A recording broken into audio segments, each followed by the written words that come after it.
Welcome to Green Giants, Titans of Renewable Energy, the podcast where insights and innovation meet. Every episode, we dive into conversations with industry leaders, experts, and change makers, bringing you the stories and ideas in the renewable energy sector that shape our world. And now, let's jump into today's episode with your host, Wes Ashworth. Welcome to another episode of Green Giants, Titans of Renewable Energy. Today, we're diving into the future of energy storage with one of the most visionary leaders in the industry, Rob Piconi, Chairman of the Board and CEO at Energy Vault Holdings. Energy Vault is redefining the way we think about energy storage, pioneering innovative gravity-based and hybrid solutions that address both short and long-duration storage needs. From tackling the growing energy demands of the AI-driven data centers to supporting large-scale decarbonization projects around the world, Energy Vault is at the forefront of the clean energy transition. Rob brings decades of leadership experience across Fortune 100 companies and private sector ventures, spawning energy, telecom, and advanced technology. Recognized by the World Economic Forum as an SDG champion, his work is making a global impact in sustainability and the circular economy. Today, we'll explore the technology behind Energy Vault, its game-changing projects, and Rob's vision for the future of clean energy. Rob, welcome to the show.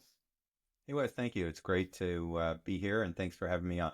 Yeah, no, super excited to have you on the show. Again, as I've mentioned, this is a really, really interesting topic for me, so excited to get into it. Starting out, so you've had an impressive career, as I hit on there, spawning multiple industries from telecom to energy, even healthcare. What first drew you into the renewable energy space, and what made you commit to this industry? Sure. Well, I guess got drawn in a bit through an interaction I had with Bill Gross, and who's the founder and chairman of Idea Lab, which is one of the longest running technology incubators, probably the most prominent one, and it's based out here in Pasadena, California. Yeah. And he has been very passionate about sustainability, renewables, starting with solar, and he always used software in many of his companies through his career to innovate and drive that, innovation in ways only software can. So as I got to know him back in 2007, 2008, when he was recruiting me to actually run one of his solar industrial heat ventures called eSolar at the time. Okay. That's where I, basically understood a little better, I think, what was happening with the heating up of the planet, the implications, and where things were going to be going unless we really were able to get more renewable energy deployed. And of course, to do that, it requires storage. So, yeah. And interestingly, I started my career with a big oil and gas company, Amoco. You might remember them. They merged with BP back in 1998. Interesting, back then they used to say, Wes, there's no problem that $20 a barrel couldn't solve it from a company perspective for them in terms of their growth and profitability. And of course, we've seen what's happened with the price of oil and the demand and the energy demand overall, which I guess for me, that evolution in working through then getting the telecommunications network infrastructure, as I did with the growth of the internet back in the late 90s and then the 2000s, that also gave me, I think, a broader perspective on how you can use innovative technologies to break paradigms and be very efficient with how you're going to solve problems. And that's, I guess, when Bill Gross called me and we started to look at that in 07 and 08, we just began a journey together where while that timing didn't work out for me because I was working in another group, we stayed in touch over the next 7 to 8 years on a lot of different sustainability initiatives and ideas he had. And eventually that led to this idea around energy storage and looking at how best to solve that. And that's how we started working together in 2017 when we created the company. Yeah, I love that. It's such a cool story.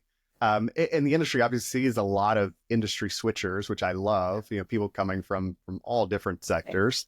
For you personally, I guess, what was the biggest learning curve transitioning into the clean energy sector? Yeah, I guess one is a lot of the education around, what's happening between the regulatory environment, how the economics really are working and driving what's going to be required to have a sustainable solution be able to replace, both in terms of power continuity, but also in economics, our fossil fuel infrastructure, which we've relied on, and especially given now what's happened with AI and just the pure raw demand for power and energy. So I think that there was that aspect of it that was a bit new to me. I'd say generally, I think getting in tune with how customers are looking at it and and how they're making decisions, how a utility makes a decision versus how an independent power player versus a large energy user, like a desalination plants or mining companies, how they're thinking about their journey and their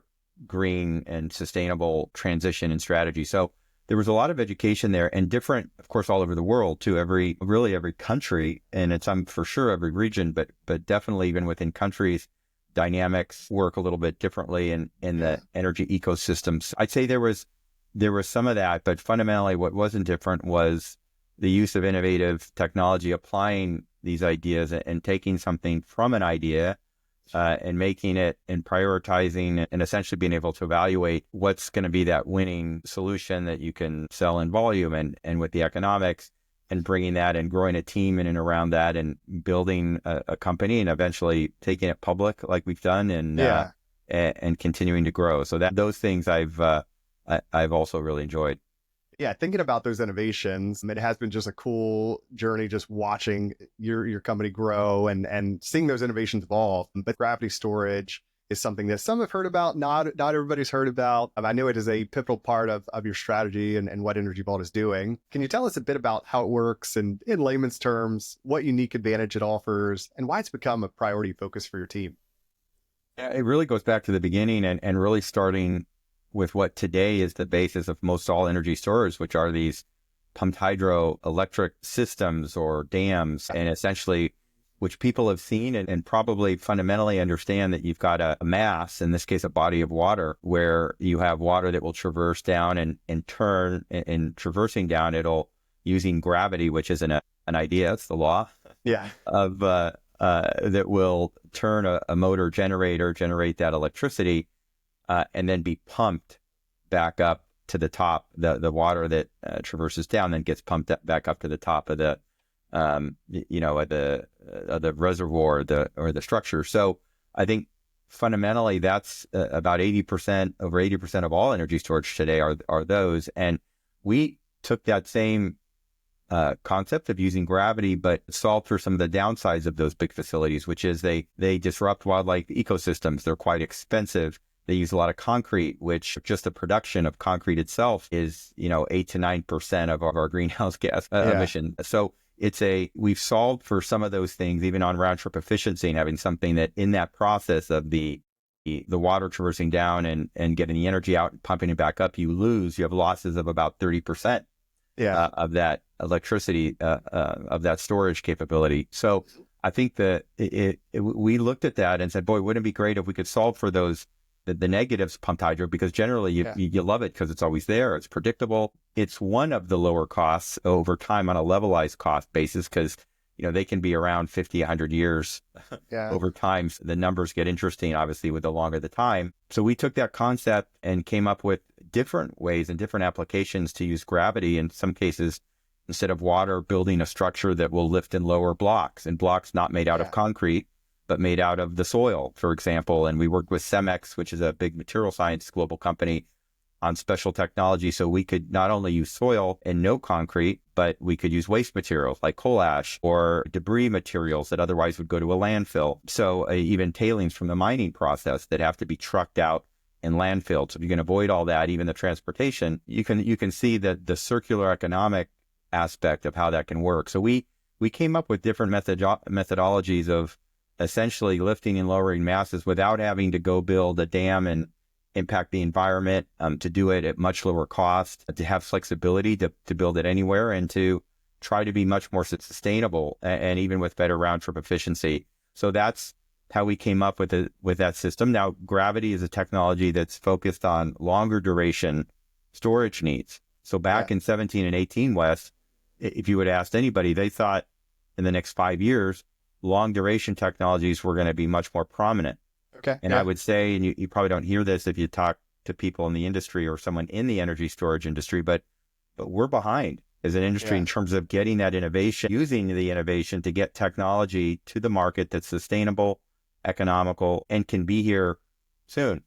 And not something in 5 years. So I say that because I'm the biggest fan of all the energy storage players that are doing something that's economical and sustainable, because we need it if we're going to solve that problem for an intermittency. So it's a I'd say with the gravity, just to close on your question, we started with that premise and even built a very large system, not a small scale first demonstration plant, a larger one that we'll talk about later.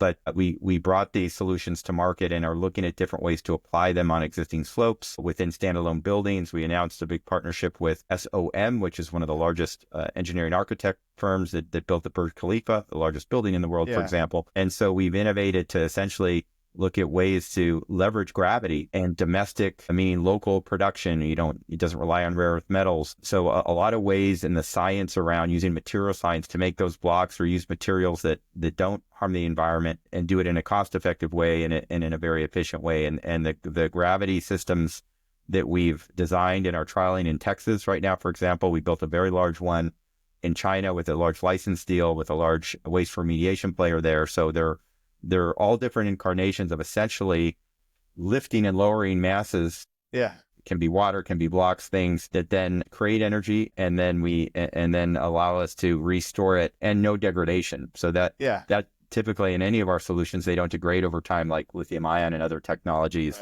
that degrade.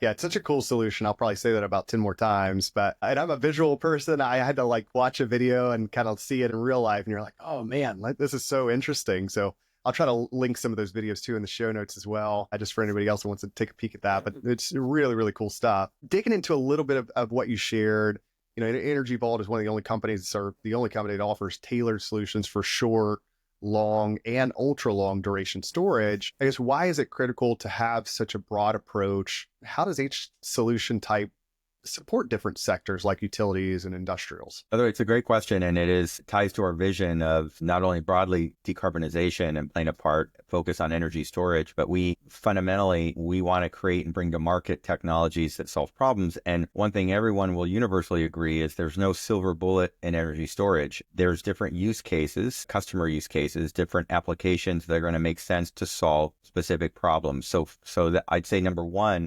sometimes even in the same customer will have various needs, like the large utilities that are making a transition out of coal into renewable, yet they still have to operate and have this hybrid environment between fossil fuel and renewable. So they have intermittent they have to solve for. They're going to need energy storage technologies. That's a classic utility. Then you have independent power players that are typically building out, whether hybrid, meaning combination wind, solar, and storage, that want to store that intermittent power to be able to sign contracts to help the utilities deal with those demand surges and spikes in the early mornings and so that in the evenings. So there's use cases there. We have large energy users that maybe want a 12-hour solution to power their desalination water process overnight, where they can use solar during the day, but they want to store the excess and have that drive 4 to 6 megawatts of power continually through the night. So I mentioned a few. You've got a lot of other mission critical applications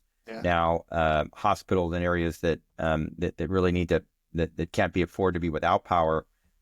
So I'd say with that as a premise that there's different customer sets and segments, utilities, independent power players, and large energy users, and then you've got different technologies that are going to meet the different use cases they have.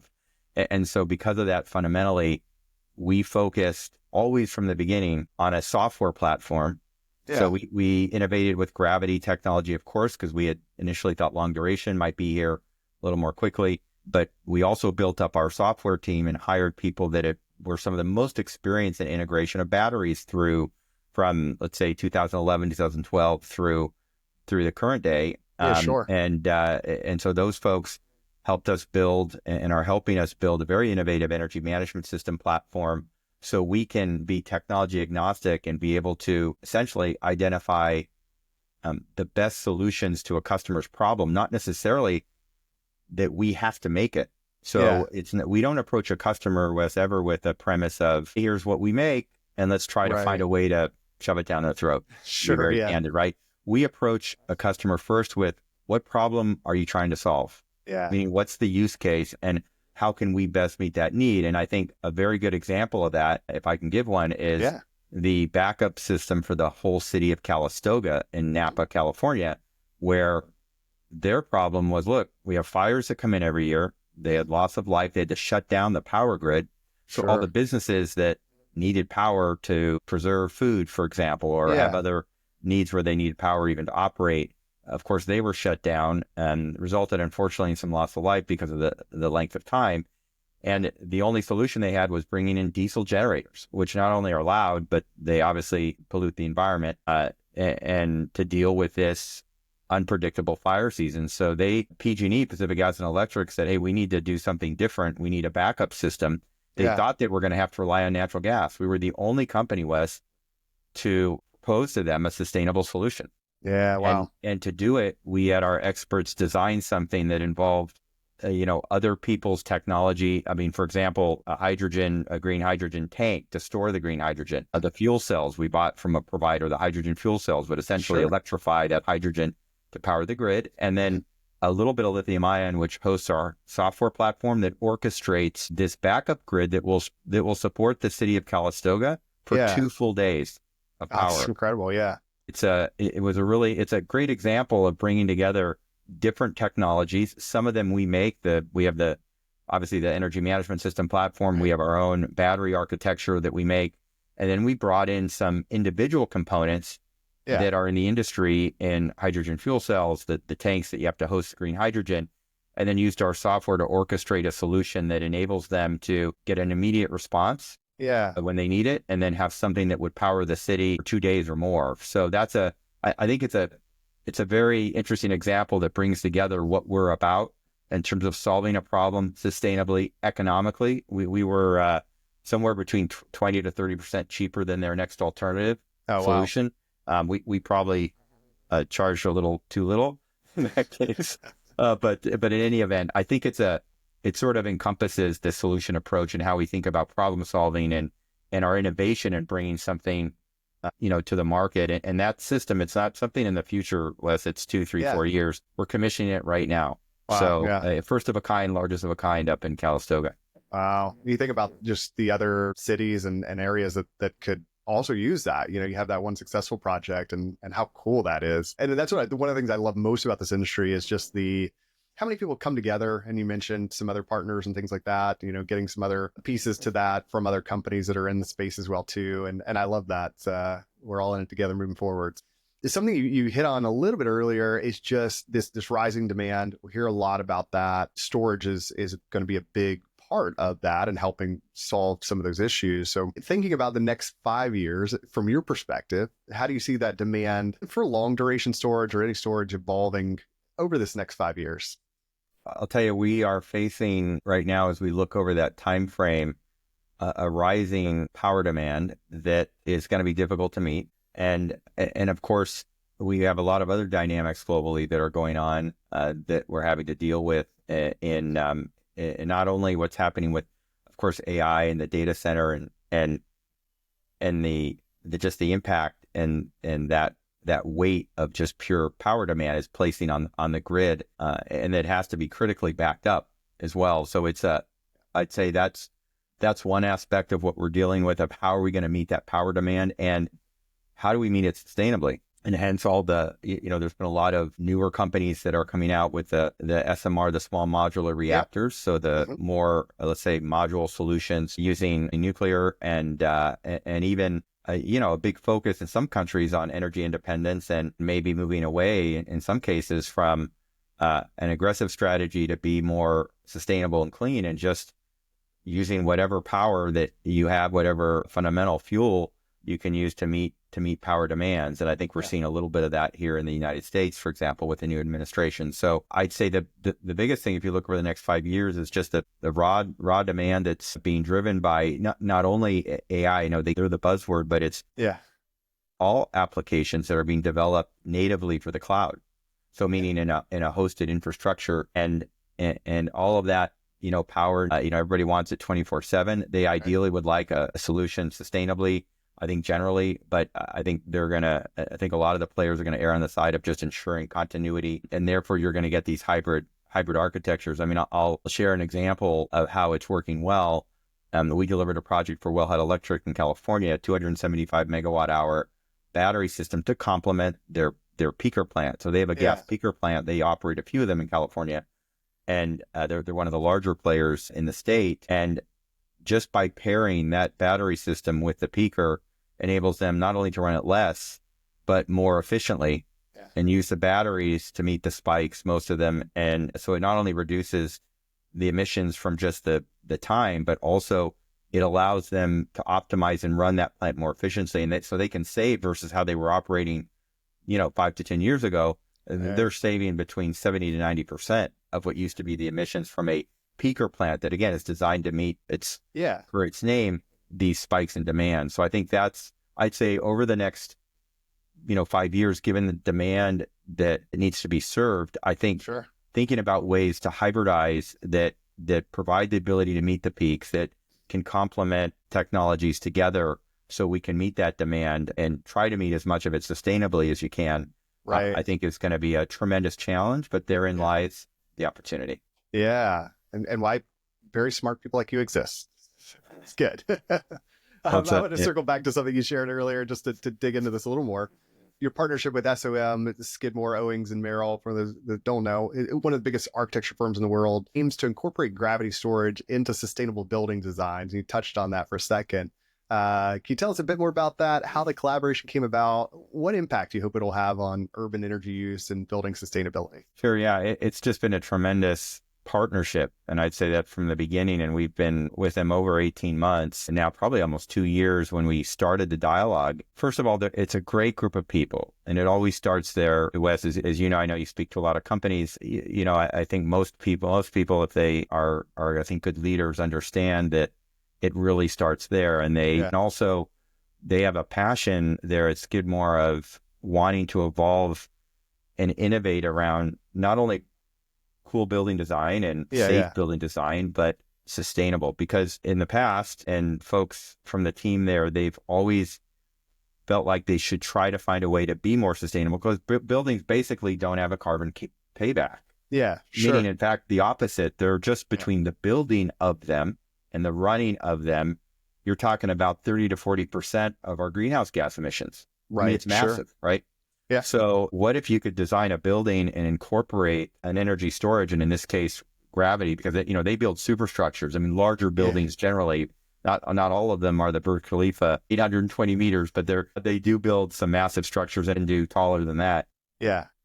And real exciting. But what if you could design a technology into a building and have it complement the building and actually be a net energy outputter, if I could call it that. Sure.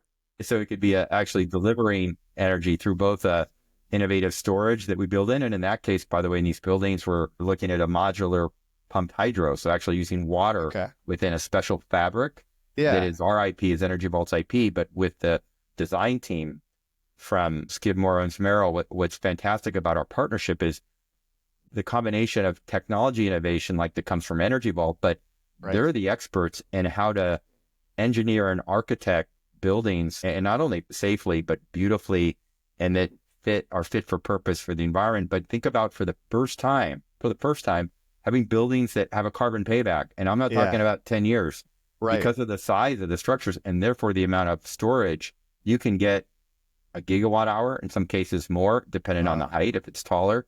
But even if you're getting 500 or 700 megawatt hours, that's a lot.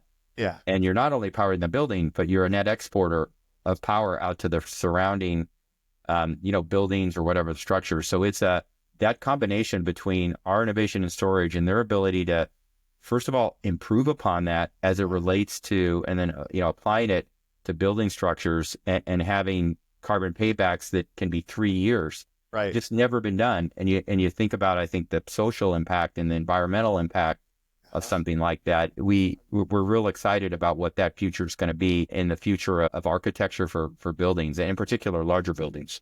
Yeah, it is so cool. And I was going to ask if you saw that future of just gravity storage, not just functional, but also an integrated architectural feature in cities. You could really see that. You fast forward and you're like, gosh, that just makes so much sense. And it's all, kind of built in there. And as you said, sort of a building now that's making a positive impact is just absolutely incredible to see that work. And everybody that doesn't know, you should go check that out and look more into that. Is so cool.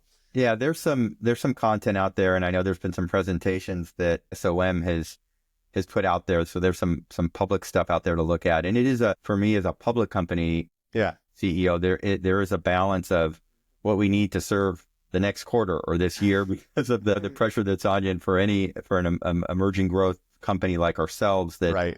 that are building projects that can move. There's one aspect of the near term, but this work is going to be fundamental for, I think, the intermediate to longer term in impacting building design, and excited about making that impact in partnership with them. Yeah, it's super cool. And you mentioned this earlier. I want to make sure you didn't miss anything, or if you wanted to touch on this a bit more.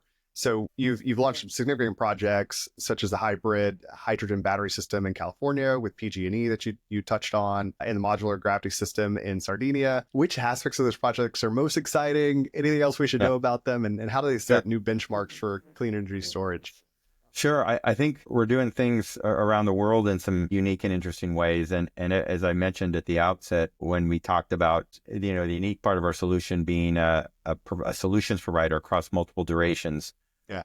I'll mention Australia as another country that's really up and coming and exciting, a lot of growth. And they're doing a lot with hybrid architectures to pair storage with solar, absolutely, but now wind, which wind has for some local reasons, is pretty well thought of as a technology, as a sustainable technology there, and has a large investment behind it. I'd say just across the world, a lot of these projects have some unique challenges with the local grid. I think Australia is an example where the grid has some level of complexity as you're building projects and interconnecting into it, but a lot of opportunity to hybridize on pairing of renewables with storage there. So we're doing a lot there. I was just there in Australia, and we've broke ground on our first projects. We've announced almost 3 gigawatt hour of projects there, some already underway, and some that are in the development phases, and a part of our strategy of owning and operating assets. So I'd say I think the projects in the U.S. where we delivered over a gigawatt hour in within 12 months in our first year of revenue in 2022, and then getting into 2023 to deploy those projects, those were all projects that had very quick timeframes, and our software platform played a super critical role in being able to commission those systems very, very quickly. And we create digital twins, for example, so we don't have any surprises when we get to the site and start to build that up. And we're very keen and have a unblemished safety record. And that comes through investments in a heavy, almost a data center-like architecture that will monitor systems, not at a module level, but an actual cell level in the case of lithium ion. So the actual cells themselves, that data, that if you think about that, the terabits of data to do that, you have to make that investment. So I said, I think generally, while we're a global company, we think local always. As I mentioned, we think starting with the customer and the problem they're solving, and that's what drives our innovation and the priorities we set for what we decide to do internally, what we develop, because we do invest in R&D quite a bit, but also what we do to bring and look at other technologies that we don't have to make, but we bring to the table and design something and use our software platform to deliver those things. And the last thing, I guess, Wes, on that point of is we're looking in the next 5 years and what we're doing as a part of that. And again, it's another unique aspect as a storage company, but we're also owning and operating assets for the first time. Okay. So in fact, in the next 3 to 4 months, we're going to be bringing online the Calistoga system. That's the largest green hydrogen one in the world that we're owning and operating. And we have a long-term tolling agreement with Pacific Gas and Electric. Okay. So that's one. And we have another project in Texas, sort of center of the fairway, ERCOT market. They're the largest storage market there that we're going to be owning and operating. We just announced a very large one in Australia of what's called an LTESA, a long-term energy service agreement awarded by the government for a large project there that we worked with a developer on, and we're awarded that. It's a 14-year agreement. So you think about that, owning these assets, while it's obviously more capital intensive and project financing, you can imagine the confidence we have in not only our expertise to design and build these and do it cost effectively and also have them run cost effectively and safely, but to own them and operate them over time. There's really good economics, especially as a public company. Some of the the lumpiness in things that are related to customer decisions and project work, it's just the nature of the business.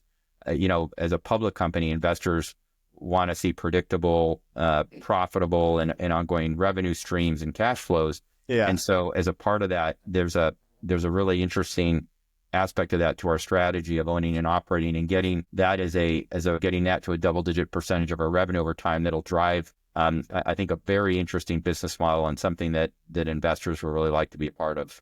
absolutely. I wanted to touch on a couple of different topics here as we get closer, but so you mentioned this throughout, and just the future will involve a diversified energy grid, and it's something I think key message we hear a lot, and I think we need a lot of different technologies and a lot of different solutions. It could be like gravity-based systems, batteries, green hydrogen. In your view, what are the most pressing challenges to building this kind of resilient grid?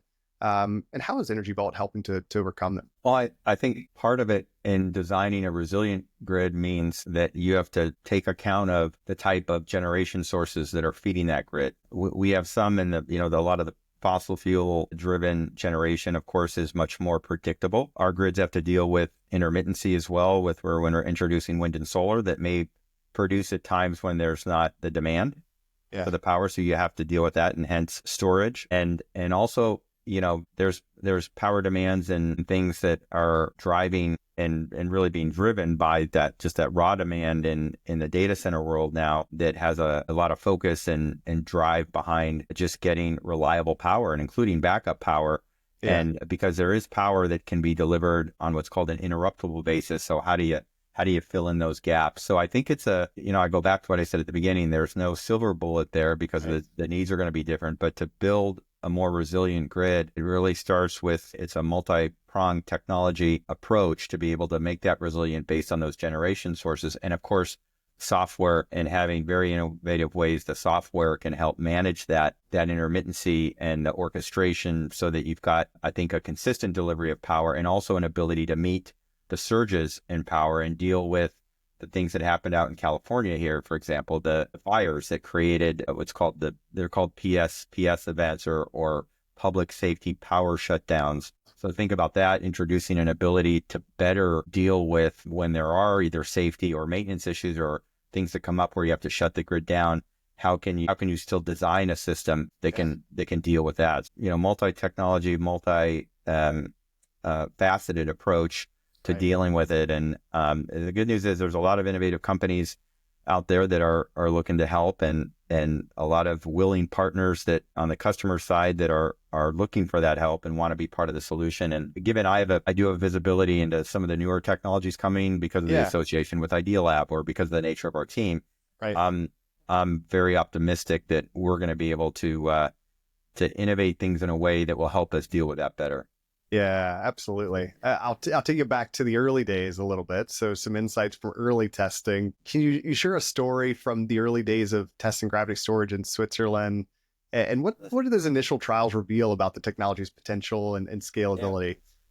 But by the way, it's great to go back there because we had at the time a lot of focus on ensuring we could learn as much as we could through the phases of the product development, and a lot of that means you really have to go big, meaning I think building something that's 250 kilowatt versus something that's 5 megawatts it's a whole different game, and to grid interconnected. So we in our first prototype system built a full 5 megawatt system and had it grid interconnected there in Switzerland.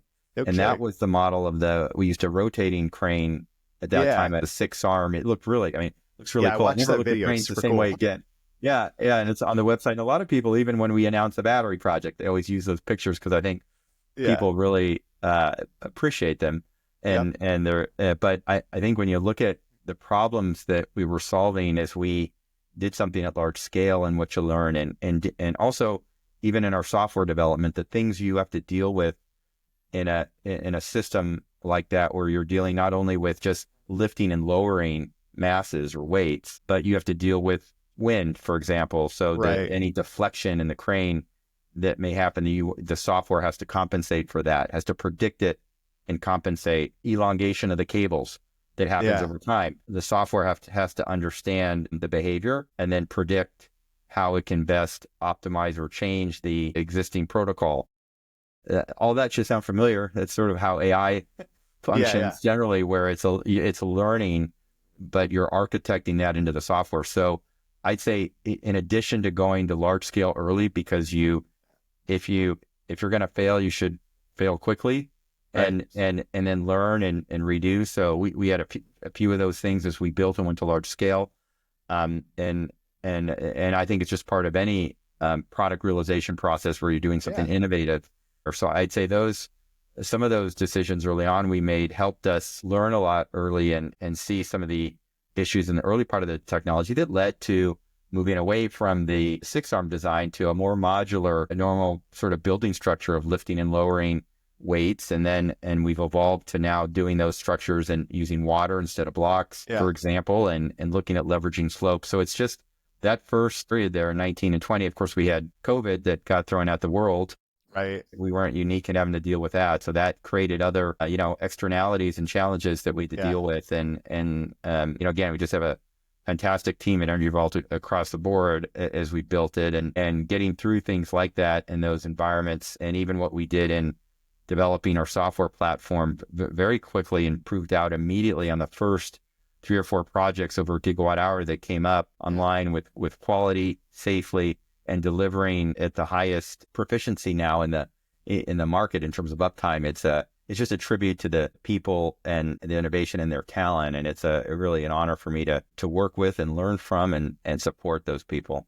Yeah, it's so great. And kind of leading into that, so thinking about the people side of the equation, and you built this cool company with a really innovative culture, which has been required, I think to go to the levels you have and continue to push forward. Building such advanced customer specific technologies really requires that innovation at every level. I'm curious just what strategies have been effective for you in promoting that innovative culture at Energy Vault. Like, help us, I guess, a little look on the inside. Yeah, look, I think there's foundational elements that's important that we, after the first few years when we started it, we were 3 people and started to go quickly to the 50 to the 100. We purposely made some investments in areas in our human resource and talent, both attraction and leadership and development areas. We wanted to really define what our culture would be about. And if the benefit you have in my position in this case with this company and any company that starts new is you have the opportunity to craft something from the grounds up. Right. So with all your experience and mine, I've worked, almost 35 years across a few different industries. Now, you learn and see a lot through that time. And you want to, I always thought about this as an opportunity to craft something that had all the things I liked or that I thought and our leadership team felt like, if also from their learnings, that would produce the best atmosphere here and in the best environment for people to innovate, to be successful, to learn, to have an environment where it's safe to fail, for example, or not to be afraid to really put some of the tough things, even internal criticisms on the table, having an open environment to do that and a respect for those around you that may have a different view, for example. So I think just some facets of that are really a part of this, the culture you create and how we define it. And we even have on our website, there's a neat video there called the Energy Vault Way. Yeah. And it's worth for your listeners, for those that really want to understand what are those sort of 4 to 5 pillars that we use to reinforce our culture. It's there and really a part of a lot of why people join us. I mean, it's not, people don't come here for a paycheck. You can get that anywhere. Right. There's obviously a purpose and a mission that we have as a company that is part of the attraction, but also we have a lot of people that did not come from renewables or sustainability, but came from like aerospace, for example, or came from other areas. And part of that's because they're attracted to the environment that we've created here. And of course, we've learned along the way. I'm very candid with the employee base on areas we need to prove and learn. It's a continuous process. And, some of the best companies that have performed in the world, like a Danaher, that Larry Culp led for many years and grew that company tremendously and did it with one of the parameters was a focus on continuous improvement or Kaizen that he applied to manufacturing initially. And now in a lot of growth businesses, of course, he went on to GE and is doing amazing things, I think, across from when he started and what now the GE and the businesses are doing across the board. So I think that aspect of continuing to learn and improve, employees look at that. They see this aspect of humility in the company, and that's a core value of ours. Yeah. Because when you're humble, it doesn't mean you're somehow weak or meek. Right. When you're humble, you understand that there's a recognition of those around you, of also where you fit in how you interact Mhm. with others, but it also allows you to step back and really critically look at yourself Yeah. and therefore be able to look around the corner or down Yeah. the future or look at the landscape of what's happening with customers, with competitors, and understand that there's always things that you can work on and you own it and you Yeah. can do things better and not pointing always at other things that are the reason for any shortcomings, but Yeah. really starting with yourself. And that's in my career and in my learning, that's been such an important part of cultures that can do well and adapt in different environments. I'll go back to when we started here, Wes. You asked about how to start and gravity and Yeah. Yeah. it's really cool technology. The market didn't go to long duration so quickly. And the Right. reality is, look at what's happening with lithium ion pricing in the Sure. last year. It's down, I think, 70%, 50 Yeah. to 70%. That changes the economics on Right. storage. Before, people thought about lithium ion in the 2 to 4 hours, a short duration tech. Well, when you have prices that low, you're looking at the application now. And that, by the way, what we just announced in Australia for the long term, it's called the LTESA, the long term energy service agreement with the New South Wales government. It's for an 8-hour system, Yeah. 125 megawatt over 8 hours. So a full gigawatt hour using lithium ion. Right. So it's you have to be able to adapt and change. And I think based on what you see in the market environment, it's fundamental. And as I said, these core values, just coming back to your question, the culture you create, the core values that you build in the company and try to attract people and a recognition that we're a learning organization. The leadership team is. It's not about Yeah. any one person that has the answer. It's about all of us and promoting an environment where people can share and also look to provide constructive criticism where we need to improve and that realization. And I think we've tried to do a pretty good job of that here, and it's led to, I think, a very loyal and strong employee base. Yeah, without a doubt. I love every bit of that, and I love asking questions like that because it's evident. You really hear it in the answers of what the company's about and what you've created and the culture and the humility and those sort of things as well too. And I'll find that video and link it in the show notes as well for anybody who wants to check that out. But it's so cool. These are some of the coolest, best companies in the world, and I think it's the reason it's attracting. I think some of the brightest minds from other industries are coming in.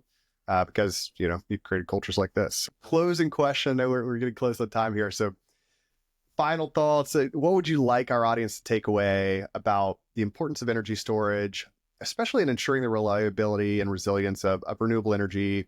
And if not that, what's the key message behind energy storage you wish everybody knew? Yeah, I think just the realization, I would say for your listeners, that as we're going to make this transition in energy over time, that I would say is much more widely accepted that there is a need for it. Some of the more severe weather events and things sort of speak for themselves of what we're trying to manage. So I would say,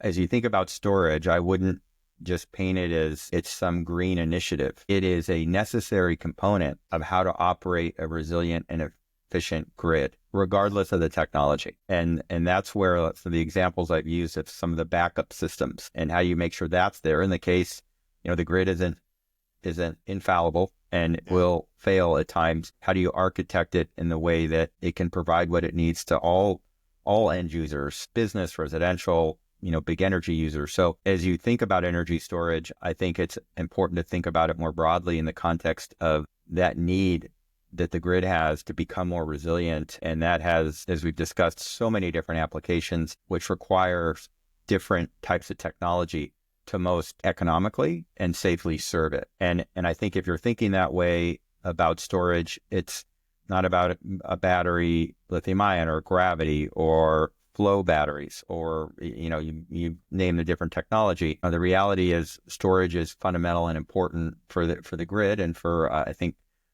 for all of us that rely on, of course, power and not only for mission critical applications, but just for our own living and livelihood. So I think that would be the one main thing for those that are just new to energy storage or new to understanding, all of this debate that's globally around, is it required? Is it not? Is there a real problem with the planet heating up? Or is that just, someone's not understanding the data right, or there's an agenda?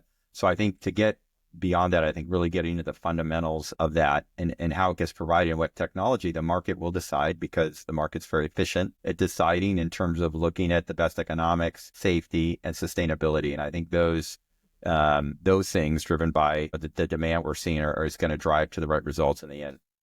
Yeah, agree completely, and such a great way to wrap it up. So that'll wrap up our conversation with Rob Piconi, CEO of Energy Vault. Rob, really has been fascinating to hear about Energy Vault's groundbreaking work in gravity storage, its role in shaping the future of energy resilience, and the critical innovations making renewable energy more reliable and scalable than ever. To our listeners, as always, if you enjoyed this episode, be sure to subscribe to Green Giants, Titans of Renewable Energy. Share it with your network, and stay tuned for more in-depth conversations with the leaders driving the clean energy revolution.